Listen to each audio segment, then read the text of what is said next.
Hello everyone, my name is Annie Smith. I'm a reference and instruction librarian at the Fulton Library.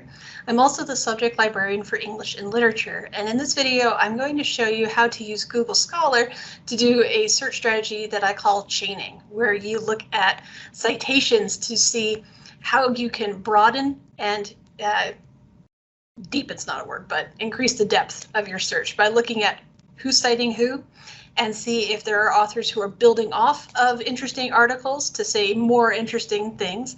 It's a really great strategy for expanding your search if you're having a hard time finding enough articles about your chosen character or text or scene or whatever you're writing about. So to do this, I'm going to show my screen and show you the path that you'll need to take to get the most out of this search strategy. So you need to start on the library's homepage at uvu.edu/library.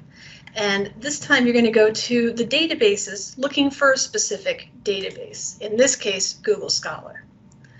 Now, I know that you can go to Google Scholar direct from wherever your browser is, but if you use our database list, clicking on G and then scrolling down until you see Google Scholar, you'll be able to access a lot more full text of articles than you would if you'd gone straight to Google Scholar on your own, because we've actually managed to connect our login, which you would have seen if you were off campus, so that you'll be able to access stuff via our subscriptions and not get constantly asked for money for articles.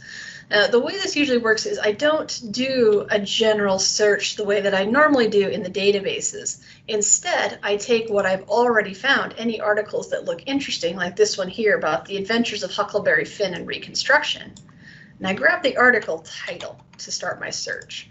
Now, the reason I don't start broad here is because I don't have as many filters for Google Scholar to narrow down what subjects I'm looking at, and sometimes it finds a lot of unusable stuff.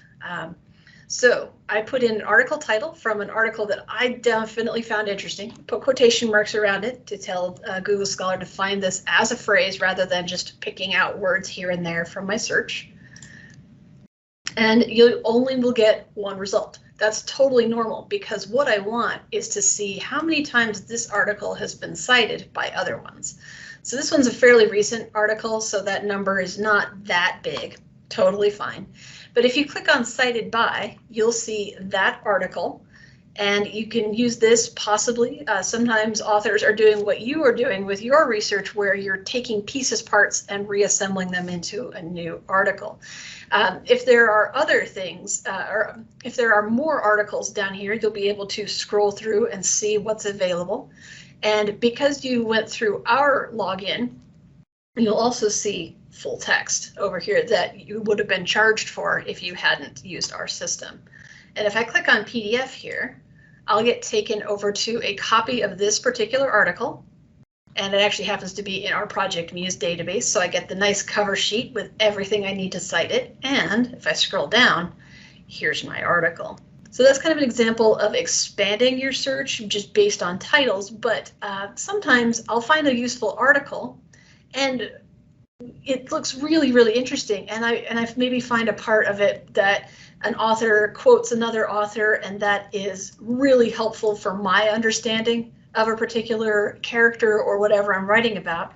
And if I go down, and I apologize if the scrolling is making me sick, if I scroll down to their endnotes, or sometimes they have footnotes, or their bibliography, they will list all of the sources they used for their article. Ah, yes, endnotes, which honestly I hate because it makes it a little hard to tell what you're actually looking at. But if you see quotation marks around a phrase, what you're going to be looking at is an article. All the citation information will follow. Watch out for things that are actually books, like this one right here.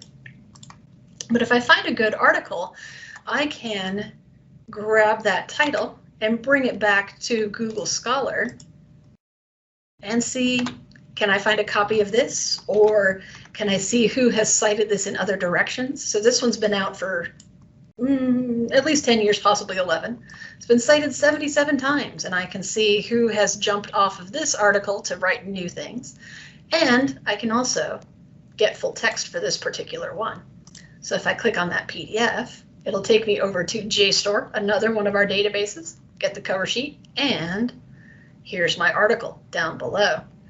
If you run into an article or a citation for an article that we don't have, we have a service for getting you copies of the article from other libraries. So if I hop back to the library's homepage, but scroll past the databases, I'll see a row of services, including Interlibrary Loan, which is a free service. There's no limit on the number of requests you can make. Just log in with your UVID and password, fill in the request form, and as soon as we have your article or your book, we'll let you know by email.